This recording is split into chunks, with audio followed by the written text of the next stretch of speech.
I'm here with Mr. Andreas Binder. We're just under 2 weeks out from him returning to the cage. I'm very excited. How are you feeling? You must be buzzing to finally be able to get back in there and show us what you're all capable. And thank you for your time today. What's happening, Dave? Yeah, I'm glad to be back on. It's been a long time since we last spoke, but yeah, I'm excited, man. I'm fucking excited. I've been in camp, like I said, since I think it was August last year, and I couldn't get to showcase what I've learned in the last nearly 6 7 months. So yeah, it's going to be good to show the improvements and everything that I've been grafting these couple of months. Yeah, and it's back on the promotion. Obviously, you won a title with you're back up at 170 now as well. So how are you feeling, first of all? Because obviously we all know what happened with the two cuts. You weren't able to make it. I've talked to you on a personal level, and I know how hard it was for you, mentally, physically, and emotionally. How are you feeling now, day to day, being back up at 170 and not having to worry about that cut? Um, like I said, it was a bag of mixed emotions with the whole everything what happened. Like I said, when I won the LFL belt at lightweight, I was on top of the world. It was the highest of highs, and then I finally got the call up to PFL to make my debut. Then in December, that didn't happen because I missed weight. Then the second time again, it was I came in lighter to fight camp everything and just didn't react well. The body didn't react well again with the cut. But it just came to that stage, man, that I wasn't really enjoying training, and it was kind of like a fat camp, should I say? You know what I mean? It was kind of like, okay, what am I eating now? What am I eating this? Like, I wasn't enjoying training as much anymore. I was so focused, solely focused on losing weight, losing weight, losing weight, and it's just I really didn't enjoy it. Like, and now that I'm going back up to 170, I can actually enjoy training. I'm enjoying the time as well with the friends and family as well that have been with me, like with all this fucking shit going on. Obviously, it was really mentally draining. I came to a stage that I'm like, why am I doing this to myself? Like, why am I even fighting or all that stuff? It's just like, it was a dark place. Definitely for the mental health anyway. But I could either just sit in a room and just cry about it, or just get back in there, like, And at the end of the day, I'm not doing this for anyone. I'm doing this for myself. So yeah, I'm just glad I'm getting back in there and actually just showcase my skills and my talent, like, instead of just fucking fading away, like. Yeah, no, and I'm delighted you're back. I'm sorry that you've been through that. Like I said, we've kind of talked behind the scenes anyways, because we have a good relationship. But if you even hadn't made that weight, with how bad it was, do you even reckon that we would have seen the best Andreas Binder? Because I don't believe so. I think it would have taken effect on you. Uh, Maybe the first one in PFL Dublin, definitely not, like, because it was a very very very bad weight cut. And like I said, I don't want to be finding excuses and shit. It's on me, and that was it. And that was my first time missing weight. And then, like I said, the second time in PFL Paris on the 8th of March, the camp was going smooth. Everything was going great. Managed to get down to like about 72 and a half. I was like, this is great. And then my body just shut off again. So I'm like, what the fuck is going on? Like, so I think that would have been um, a great fight with Mark Ewan. But unfortunately, it didn't happen, and that would have been a great version of myself because I had a point to prove. I had the point to prove not just for myself, but just to kind of shut up a lot of people about it. But look, it backfired on me, and it is what it is. But like I said, no point sitting and crying about it. I'm just getting back in there, and I'm really, really enjoying training again. Really enjoying training. You know, that's the main thing. A happy fighter is a dangerous fighter, in my opinion, when you're back Yeah. in enjoying, especially the day-to-day grind and like that. The weight cuts, I've never had to go through one. I've watched Maga, I've watched Maga go through one, and I wish to never go through one in my life. It wasn't, well, he cut 7 kg in a sauna overnight. So Yeah. that was rough. But getting back to, obviously you're going back to levels. I was looking into the guy you're fighting. This looks like it's going to be a potential war. He's 33 fights. Most of his wins come via knockout or TKO. Yeah. He's no submissions, but he's got quite a few losses by submissions. How do you see this fight going? Because it looks on paper, it looks like someone's getting the light shut out. Yeah, like he's very experienced. I was surprised he took the fight as well because like it's a risk for him. It's a risk for me as well. Like the way I see it, he's going in there with a point to prove. Be like, look, he's 8-2. He's a hot prospect. He's this. He's that, and the other. I want to take his spotlight away from me.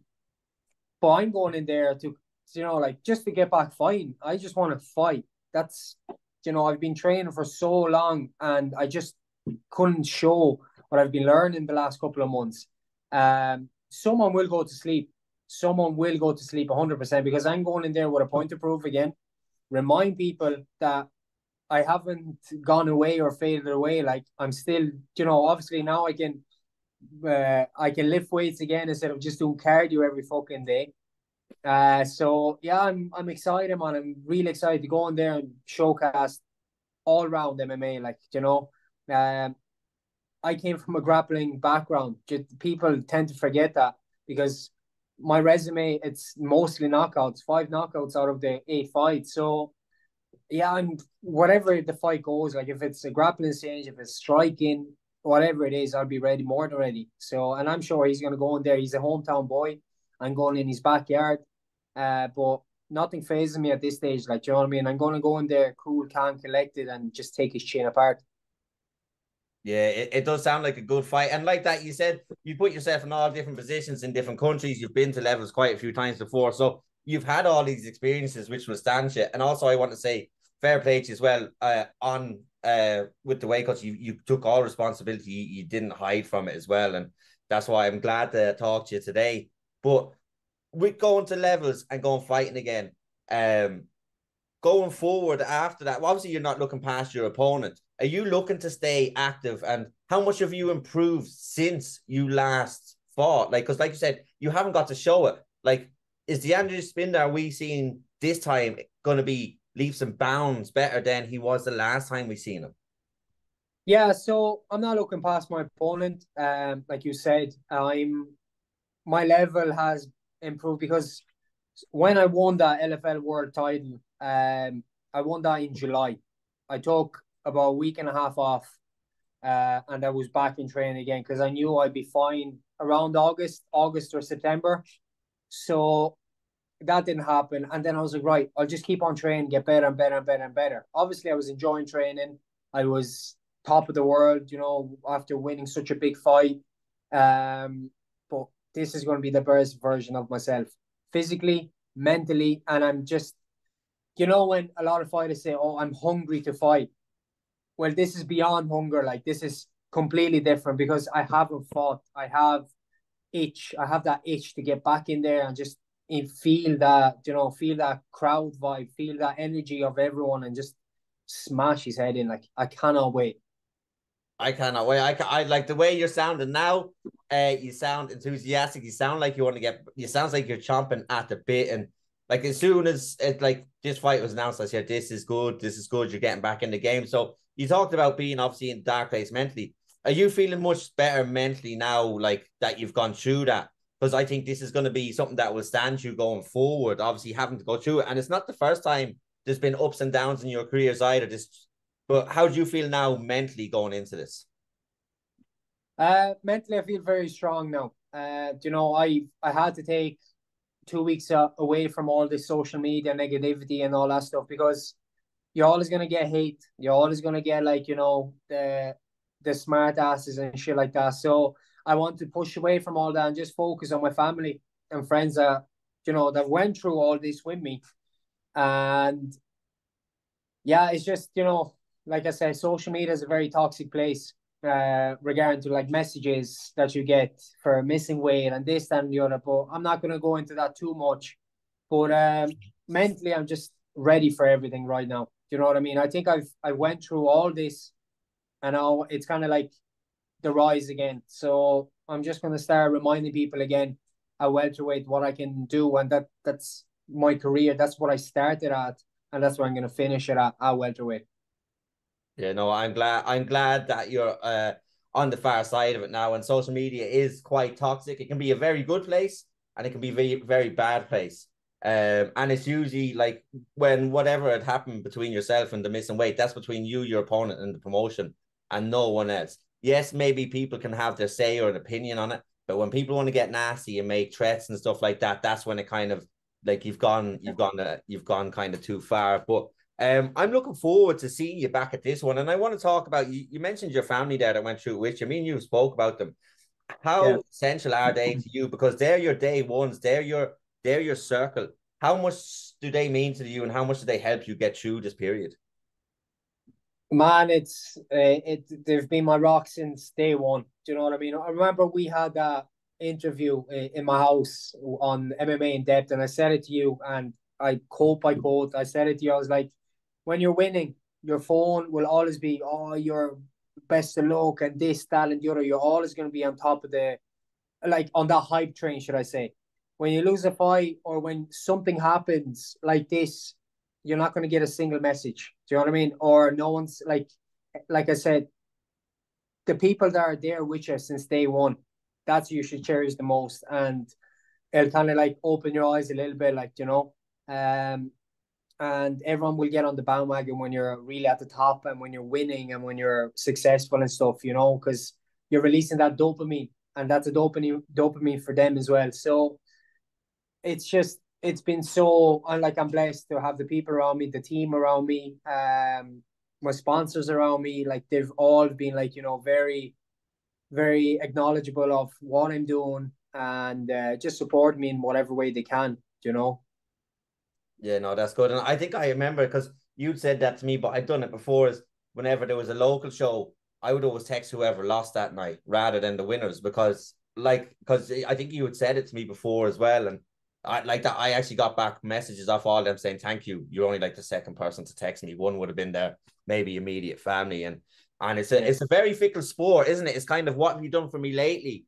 And you're only as good as your last fight, which is for me is wrong because it's not just that last fight, it's the last decade you've put into this more. Do you know, that sort of way? And Yeah, yeah. only your family really, really understand that.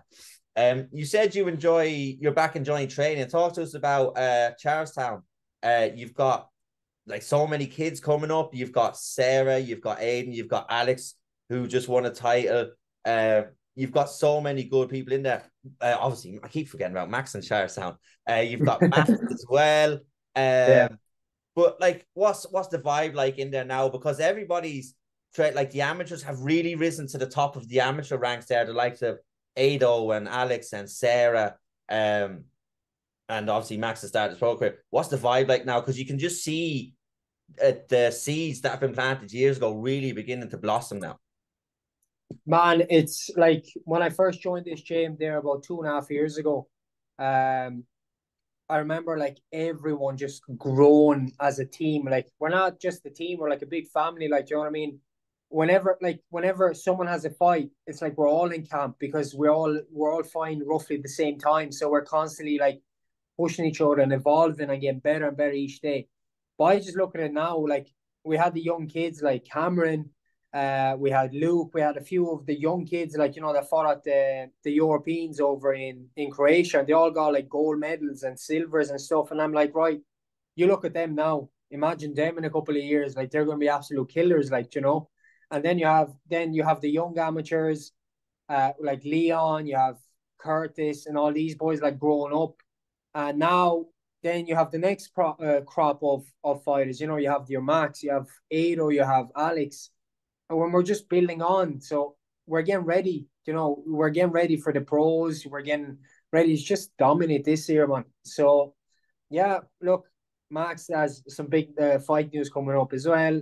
Ado's fighting off for the belt on Cage Conflict as a co-main event, so that's going to be a banger as well. Alex will be back in there again. He has a big fight lined up, so yeah, everyone's just getting ready for fights, man. May, June, July, they were all going to be just busy, busy, busy, you know. Yeah, that's good. And especially when they're so close together, everyone's pushing. But I was talking to someone from your gym, and what they were saying was even when their fight's over, they don't like they might take the day, but they come back and they make sure you're ready. Alex is Yeah, ready. Ado's ready. There's no like, oh, my fight's over. I'm taking my foot off the gas now. Everyone comes back in and ready to prepare everyone. Like that must be just a special kind of family feeling to have that. Because a lot in some gyms, people might just be like, my fight's over. Let's leave it at that. Not that they won't Yeah. come back in, but they won't be pushing it. So it must be a special place. But going forward, like I said, if you're not looking past your opponent, how active do you look to be this year? Because you were previously quite active. So are you looking to stay active this year? Yeah, 100%. I want to stay as active as possible. Like, you know, I've missed out on 7, 8 months of my career at this stage with all these fights, what was happening and stuff. So I want to get in there now. I want to get in there May, June, whenever, you know what I mean? I want to try and stay as active as possible. I see June, 8th of June on PFL in Newcastle, that's happening. So, and I know they're looking for another person in the welterweight tournament. So if I, please God, I put a good performance on this and everything goes to plan and everything, I can get back in there. Or I don't know what's going to happen. You know, I just want to stay as busy as possible, wherever, whoever. I just want to fight. But I'm back. I'm back to enjoying training. I'm back at welterweight where I can actually just showcase what I can do. Like, you know. Yeah, no, that's good, and that's good. So PFL have obviously let you take this fight outside. To they don't. I don't know. I don't think they do that too often. But they've obviously let you because you really wanted to get back in. So are you Yeah. looking at the tournament then at 170? Because obviously we spoke 155 isn't going to be where you're going to be.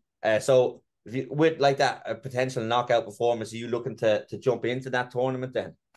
Yeah, if the door's open for me and I can, you know, go back there and just avenge all this shit was happening and repay them back, you know what I mean? I'll take it in a heartbeat. But like I said, it's not up to me. It's up to them. It's up to my managers, up to my coaches and stuff. So whoever they put in front of me, I'll fight. Do you know what I mean? I never shy away from anyone, and I'm always there to put on a performance. So wherever, whatever promotion it is, I'll be ready. Look, there's LFL title as well at the main event. Melvin is fine. I'll be keeping my eye on that if PFL doesn't work out. So we'll see what happens. Yeah, there is plenty of options now. What do you think of the scene right now? Obviously, we're the Monday. If whenever this is released, I just let people know this is the Monday after Cage Warriors just happened. When you've seen that show on 12 out of 14 wins for Irish, you see all the Irish on the likes of PFL. Big Will Fleury's gone to Octagon. You've got Dennis and Armand over there, Aaron McDonald. You've got people kind of everywhere now at the minute. Like, what you make of the level of the Irish scene and the amount of options that are available to upcoming fighters. Because usually there was just the one route, Cage Warriors, and then kind of go to UFC. But you've got all these other ones. PFL, obviously, and Bellator have merged. You've got the likes of Levels and these European ones. I think one was a Fight Night series. I can't remember the name of it that you fought on. Cage Fight Series, yeah. Cage Fight series. All these ones are kind of growing and they're all on Fight Pass as well. What do you think of one, the level that we have at the minute, and two, the options that are available to fighters? It just shows, man, like every year, the Irish scene of MMA fighters has grown. Like the talent is grown. Whether it start, like I said, starting from the amateurs going up to pros. Like you look at the amateur rankings right now, at the Europeans, nearly everyone medaled between the youths, the juniors, the seniors, everyone medaled because we're such a small island, like island that we just all you do is you either play football or you fight. So look, between martial arts and boxing, like Ireland is flying it. Like so, the options are there. You just need to grab those opportunities and look, the world's at your feet. Yeah, no, it is. Like you said, you've got a couple from your gym. I think Ireland came second in the cadets, which is just, Yeah, especially with the numbers. So I talked to Danny McCormick the other day that she's doing an absolutely fantastic job there as well. And Jordan Scully and Fufu Fairs won gold as well. So oh yeah, you it's did, just yeah. it's just getting bigger and bigger. But it's going to be an exciting year. I think in my opinion, 2024 is probably going to be the most exciting year since maybe the rise of Conor McGregor. What part do you want to play in 2004 for Irish MMA? I just want to go back in there and fucking fight, man. I just want to fight. So I'll just take them one fight at a time. Try and get 3, 4 fights under the belt by the end of this year. And yeah, just cement my name back up there, like, as a hot prospect that I was considered last year. So look, fingers crossed, no injuries, no other stuff happening, and we'll get there. Yeah, no, I'm predicting a knockout of the night, maybe again. It wouldn't be like you to go abroad, go to someone's hometown and absolutely start someone. That's the kind of impact I presume you're looking to have, because you don't like going to decisions can be dodgy sometimes. Yeah, yeah. But you haven't been there many times in your career, and I doubt you're going to go to one this time. Especially like you said, you've a point to prove. For me personally, I still think you're one of the best up there. Obviously the opportunity came, and whatever happened, and I believe you're going to redeem yourself in this upcoming fight. So I got to let you go, but I want to say thank you very much for your time. It's an absolute pleasure. Thank you for being very open and answering all the questions as well. Because a lot of people might have asked us not put that in, and you said just ask me anything. Don't even ask me beforehand. Just ask me anything, and we'll go for it. Is there anything you want to say before you go, or anyone you want to shout out? And thank you for your time. No, thank you, Dave, for having me back on. It's been a very long time since we had a chat. And we kind of just pushed it back all the time. But no, look, I'm glad to be back in there now in just over 2 weeks. Sorry, just under 2 weeks. And yeah, I'm excited, man. I'm excited just to get back in there, showcase my talent and my skill that I'm possessing and what I've learned on. Big shout out to all the boys in the gym, my coaches, my sponsors, my friends and family, and yeah, just tune in there. 21st of April. It's going to be a spectacular show again on levels. Grateful for PFL to just to let me fight again on levels, and grateful to Donovan and Andrew just for getting me back in there ASAP. And I'm excited, man. Really, really excited just to get in there and scrap. Yeah, I'd say they were like that. They seem very high on your level. So I say they were delighted to be able to get you back on. And I was talking to Raz the other day. I believe Raz and Nicky are thinking about going over as well. I'm Yeah, not going to say that for definite, because they might see this and go, "What did you say that for?" We're not like, but I'm nearly sure Raz and Nicky have a good relationship. I see Nicky put up about going up the other day as well. So, and you always yeah. bring a crowd with you as well. So, like you bring Yeah, 30. it's gonna be mad, man. It's gonna be mad. I have a lot of lads going over, so it's gonna be sick. And yeah, the you just can't beat the Irish, you know. It's gonna be great. It's gonna be great, and I'm definitely gonna get that performance of the night again. You'll see. Just tune in on Viaplay, and yeah, it's gonna be a great night. Perfect. Thank you so much. And I will talk to you very soon. I'll be talking to you before the fight, anyways. And I appreciate your time today. Thank you, Dave. Perfect.